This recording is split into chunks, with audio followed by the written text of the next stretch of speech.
Consciousness has been called the awareness of awareness, or the apperception of pattern as such. That's a quote from Alfred North Whitehead, who was a famous commentator in the early part of the 20th century. I think it's very easy to sort of gloss over the starting point, really. We're all talking about psychedelics and entheogens and the different effects they have on us. But really, like, consciousness itself is the primal drug, in a way. It's the primal thing which connects us to this altered state of awareness called reality. So it's worth going back to the basic building blocks and trying to ascertain where that comes from and then what happens when we alter it with plant sacraments or other chemicals. Aldous Huxley was a famous writer I'm sure you all know of, intellectual as well on psychedelic matters, who was one of the first to consider that the real function of the brain and the nervous system is as a filtering agent of consciousness. So it's not just that it's an epigenetic nodal point where things originate from, it's actually something which actually filters down the tsunami of overwhelming sensory information that is out there in all the different frequencies to make it more palatable for down here on the baseline level. According to such a theory, each one of us is potentially mind at large. But to make biological survival possible, mind at large has to be funneled through the reducing valve of the brain and the nervous system. And what comes out at the other end is a measly trickle of the kind of consciousness which will help us to stay alive on the surface of this particular planet. A temporary bypass may be acquired either spontaneously or as a result of deliberate spiritual exercises or by the means of drugs. It's easy to forget the building blocks and the people who had some of these foundational ideas. A very famous book at the time was by the founder of modern psychotherapy, a Canadian who worked with the American Medical Association and worked in London as well, and Richard Morris Buck. And he wrote a book called Cosmic Consciousness, which came out in the very early 20th century, actually. And he coined the term cosmic consciousness in the book of the same name, which is now in the public domain. And his quote is that cosmic consciousness is a mystical state above and beyond self-consciousness, which is man's natural state, which is in itself above pure sentient animal consciousness, and so on. So it was really interesting to have that idea of different gradations of consciousness and the fact that we can recognize in ourselves, in, say, animals, and if we're into the whole shamanic idea, I guess plants as well, that there's all different levels of sentience or consciousness itself, and there seems to be a cascading effect where one can build upon the other, which potentially implies something like cosmic consciousness, which the plant entheogens also make us aware of, opens up to this level of just increasing gradations of consciousness itself. So yeah, again, we've got those different levels: self-consciousness, simple consciousness, and there's also collective consciousness, which is an important one as well. You can have different species, like insects, that may work synergistically together.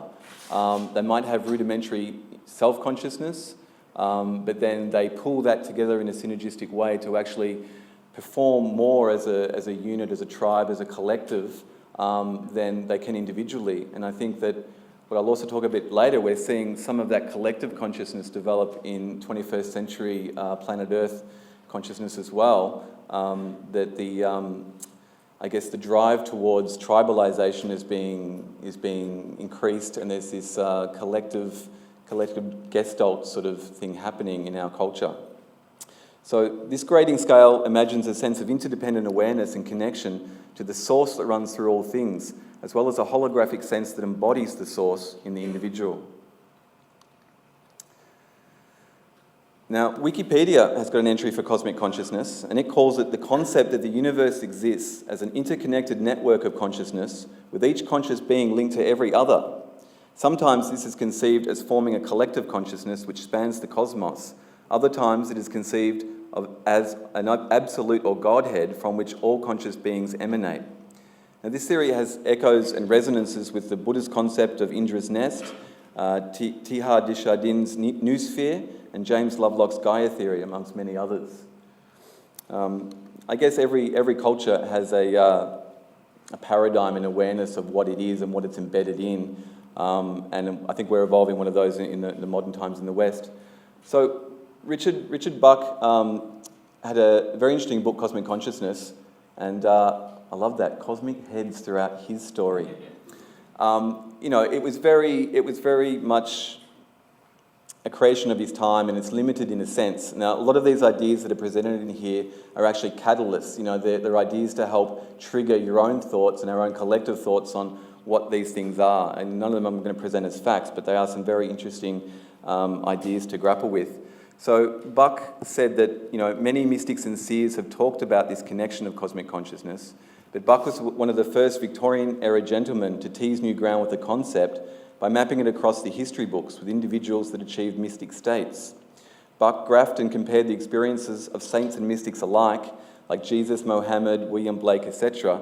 The list is pretty well developed for a pre-20th century audience. Now, it raises a lot of questions, whether or not some of these people were actual historical figures or not. There are examples throughout history of individuals that had elevated states of awareness. Buck seemed to really narrow it down versus things like Buddhists in general, or people who meditate and achieve higher awareness states, to individuals that had a real heightened awareness and maintained that awareness. It seemed like they'd locked in this fundamental frequency of higher consciousness and were embodying a higher state and radiating that. And then the ripples through history that affected by having those individuals is very well pronounced. We see that all through history. So, it is debatable whether some people like Jesus or Mohammed, did exist or did have elevated consciousness, but as archetypes, I guess we can see where he was going with it. So one thing that William Buck didn't comment on was shamanic cultures. He seemed to conveniently leave out the whole idea of indigenous peoples and plant sacraments, which is something which I don't think has been integrated. I've not seen any other theses or anything on this whole idea of trying to map this and integrate the shamanic realm with this idea of cosmic consciousness in the Western idea of it.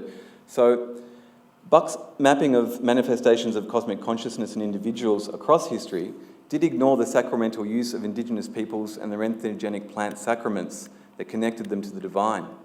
Indigenous peoples the world over used entheogens, from ayahuasca, San Pedro in South America, peyote in North America, psilocybin, magic mushrooms throughout Mesoamerica and Siberia, to name just a few. It also overlooked the trickle-down effect of these psychoactive substances, the somas and elixirs, in the proto-stages of Western culture's development. For instance, with the Greek mystics of Eleusis, where initiates of historical note included Socrates, Plato, Aristotle, and others. There was really a continuity between indigenous peoples having access to plant sacraments that was, a core catalyst for their self-awareness and higher consciousness, and also the roots of Western civilization, whether it was through the Greeks or throughout Asia and or different cultures.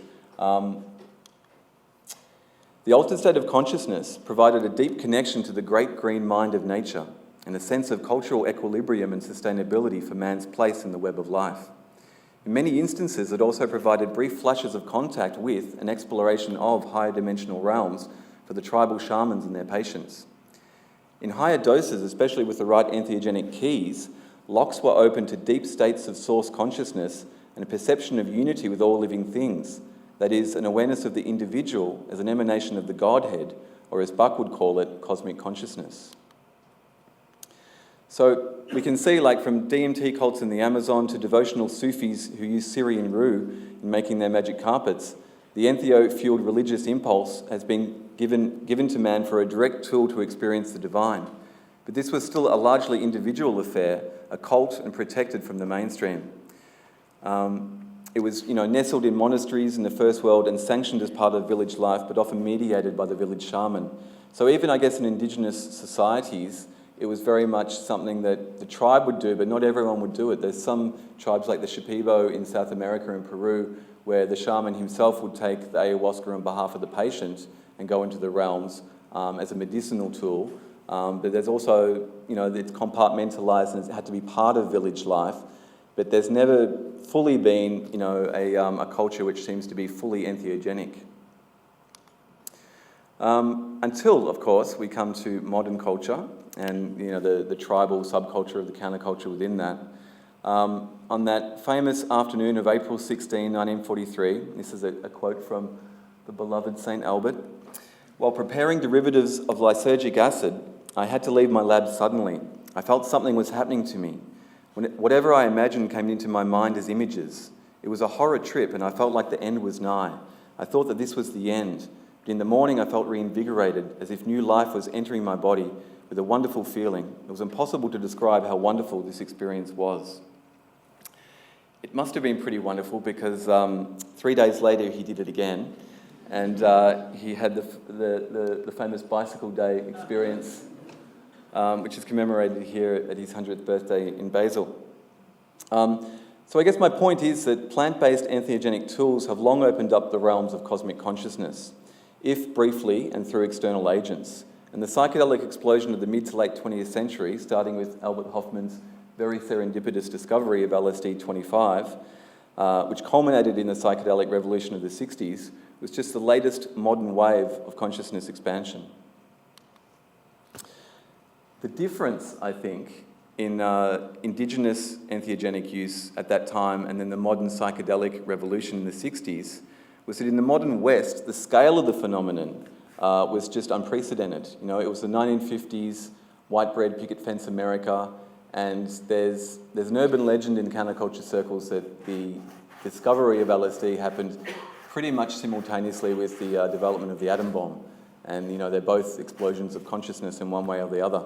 But there's some type of force that had to balance itself out on planet Earth. And it's a romantic notion, but there is some merit in it as well. So in the scale of the psychedelic revolution of the 60s, while being a threat to the establishment, before it actually was banned, there was a lot of different tacks on how it was going to be integrated into society. People like Aldous Huxley were saying that it really should be given to the elites. It should trickle down. We should turn on the government, you know, the people like that can actually responsibly disseminate it into a culture to aid in its transformation. Then, of course, we had Tim Leary, who started off in the medical paradigm as well, and then quite astutely at the time saw that the dominated culture, the Western culture in itself, was the problem, and that compartmentalizing these things within that culture wasn't the answer. So he painted outside the box and the numbers there and went on to proselyte LSD to the masses. There was also, of course, Ken Kesey, who tried to turn on the minds of a generation, and he took very much integrating, you know, a tribal model with the acid tests, which were basically an initiation model, providing that safe setting for people to experience LSD, but again, very popularising that for the masses, saying that it's basically for everyone. You know, it's everyone's birthright to wake up and become aware of this tool of consciousness, an elevated consciousness, to be able to use that to best advantage. So, what are the effects of psychedelics? It's estimated that between the late 1950s and early 1970s, and I think the last legal test on LSD was about 1972, I think it was Stan Groff, when LSD research was finally stopped, over 6 million Americans had turned on, tuned in, and almost dropped out. A generation or two later, the number is anybody's guess. And what was the result of this activation in the gene pool with psychedelics?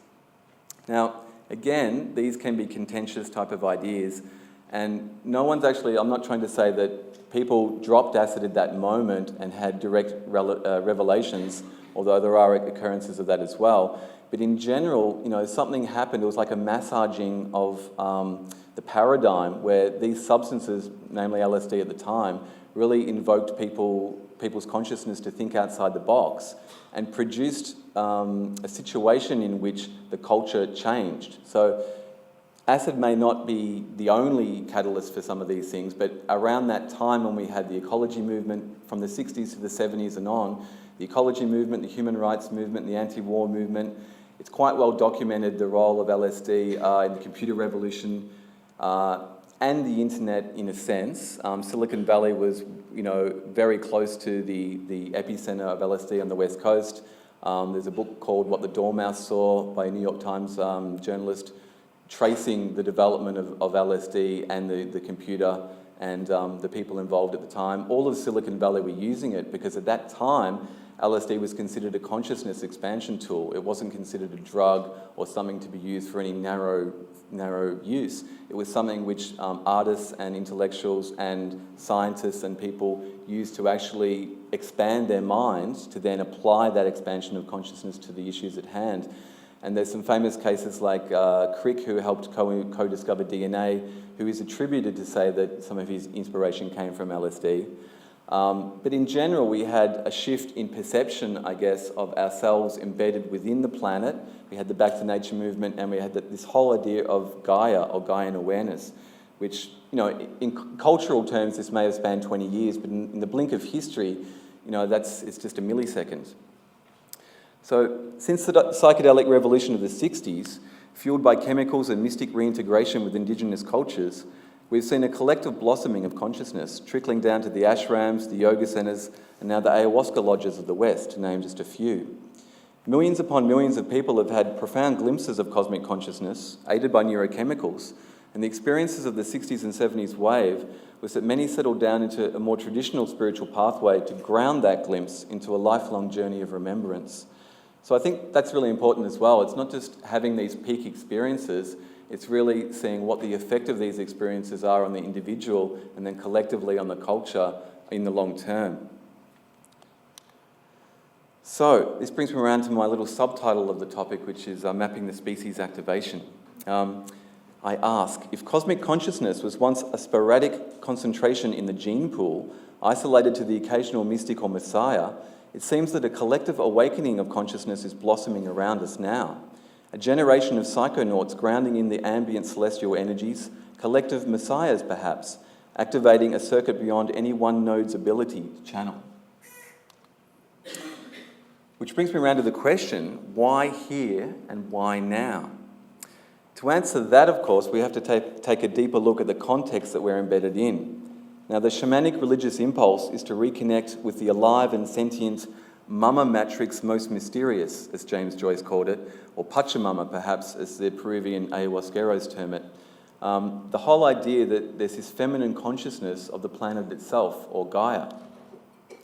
So this was another outpouring of the 60s to early 70s, not directly linked to LSD, but it linked to the changing nature of the times and the changing ideas that were percolating around then. Dr. James Lovelock was a research scientist who worked for NASA in the 1970s, formulating methods to detect life on Mars. He famously coined the term Gaia, named after the Greek goddess, to describe the Earth as a whole organism. In his 1979 book, Gaia, A New Look at Life on Earth, Lovelock posited that the living and non-living parts of the Earth could be viewed as a complex interacting system. He says that this bioorganism can be viewed as a complex entity involving the Earth's biosphere, atmosphere, oceans and soil, the totality constituting a feedback or cybernetic system which seeks an optimal physical and chemical environment for life on this planet. It's actually quite a profound thing. I mean, it was only, post-1969 when man landed on the moon that we actually had these images of the planet Earth from a distance. And, on the collective psyche, to see ourselves from another vantage point is quite transformational. And I think the whole culture was going through that transformation, which was embedded and shown on so many levels. But to see the Earth from outer space was very mystical and very transformational for the entire planet that had access to that media. And then, a decade later, the idea of the Gaia hypothesis to see the planet as a living organism was quite a profound transformation as well. That leads me to another famous philosopher that the counterculture knows quite well, Terence Mckenna. There he is. Terence, as well as Bear Owsley, again, in the culture of the 60s, a lot of very radical ideas were promulgating. And I think Bear Owsley actually was the originator of the idea, but Terence has run with it. And they both had this concept that perhaps within this Gaian organism, that is a closed system, which is, it self-regulates itself, it looks after itself, it breeds different species that then feed on different species, and everything is meant to be in equilibrium until the monkeys got out of control. But McKenna and Bear Owsley both promulgated this idea that the plant entheogens are more than just random plants and chemicals that activate consciousness just in a random way. That there must be nature makes no mistakes, nature conserves energy, nature is very lean and elegant in what it does. A lot of our modern sciences of biomimicry looking at the internet, for instance, copy the systems of nature because they are the most efficient systems. It goes with the grain and the flow of natural energy in nature. So McKenna and Owsley had this idea that perhaps the plant sacraments, the entheogens, are actually exopheromones. You know, a pheromone is something which is secreted from the planet. One possibility, McKenna said, is that some of these compounds may be exopheromones, which are chemical messengers that do not act amongst the members of a single species, but instead act across species lines, so that an individual influences members of a different species. Some exopheromones act in a way that allow a small group of individuals to affect a community or an entire biome. That was a quote from Food of the Gods. Or to put it more succinctly, nature might be an organism whose interconnected components act upon and communicate with each other through the release of chemical signals in the environment. So, it's a very curious concept. I guess when we think of the plants, you know, quite often the plants do invoke a religious, a spiritual and a divine aspect to nature and to reality and to that within ourselves as well, connecting us to that. But to even go further and to allude to the fact that these substances are actively used by nature to regulate the species on the planet, I think is very provoking and worth, you know, more consideration. So McKenna went on to say, hallucinogens function as interspecies chemical messengers. The dynamic of the close relationship between primate and hallucinogenic plants is one of information transfer from one species to another. Where plant hallucinogens do not occur, such transfers of information take place with great slowness. But in the presence of hallucinogens, a culture is quickly introduced to ever and ever more novel information, more sensory input, and behaviour is thus bootstrapped into higher and higher states of self-reflection. He calls this the encounter with the transcendent other, which is, I guess, another term for cosmic consciousness. It's this whole idea of language and every culture has a different label for it. Now, Terence was one of the foremost proponents of the need for an archaic revival of culture. In 1989, in the book Food of the Gods, he wrote, "Psychedelic shamans now constitute a worldwide and growing subculture of hyperdimensional explorers, many of whom are scientifically sophisticated. A landscape is coming into focus, a region still glimpsed only dimly but emerging, claiming the attention of rational discourse and possibly threatening to confound it. We may yet remember how to behave, how to take our correct place in the connecting pattern, the seamless web of all things." Terence here was a famous proponent for the Archaic Revival, and by that he meant more than just going back to the Stone Age or going back to a time before technology. It was actually looking at the whole idea of what works in culture, versus what he called dominated culture in the West, and then there's matriarchy, and then there's partnership societies. It was looking at cultures which can coexist together and also with nature in balance as a sustainable culture. And as part of that archaic revival, I guess the leading edge to tune us back in and to give us the tools to discover our connection to nature had been the entheogens, which is part of the shamanic revival. So 21 years later from that quote of Terence's, there's been a massive global resurgence, spearheaded by the ayahuasca movement worldwide. It seems that there's a critical mass of individuals who have now been exposed to the shamanic realms and the healing it can provide, and the great medicine ayahuasca is actually probably one of the most preeminent entheogenic tools. Within the Peruvian cosmology, ayahuasca is referred to as the madre, it's the mother. It's the most sacred. I mean, it's the mother matrix, most mysterious. It's the one which invokes that frequency of love and of connection to all things that helps with the healing. So this whole idea that ayahuasca is, I guess, maybe at the top of the entheogenic food chain is something that the Peruvians resonate with. There's, of course, other entheogenic sacraments out there. There's the psilocybin magic mushrooms. There's San Pedro, which is sort of still quite in use. In indigenous cultures, they're still very much in use. I guess as the West appropriates and finds these substances, it's almost like there's a danger that they get commodified, but there's also that vector of transmission. Why do some substances get taken up by a culture and not others? We live in a time when rec chems, there's over 200 of Alexander Shulgin's rec chems out there, the chemical signatures, yet none of them have established market dominance within the culture. It seems to be the entheogens at the moment which are the most popular because they have that direct healing capacity. And of course, amongst those, ayahuasca is, I think, the most predominant. As well as ayahuasca, there's that curious little neurotransmitter dimethyltryptamine, which is part of the brew. In an entheogenic sense, it comes from other adjunct plants which are added to the shamanistic brew and the vine of ayahuasca. That is all through nature. DMT is quite curious because it's been called, nature's neurotransmitter. It's in the plants, it's in the mammals, it's in our brains. It seems to be the way nature communicates with the rest of nature. It's something which unifies and is like a basic building block.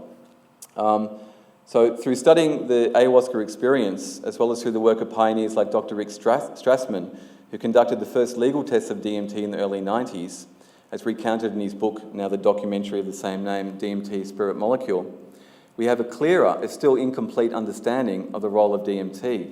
Endogenous dimethyltryptamine is, of course, in our brains, as well as in most mammal and plant species.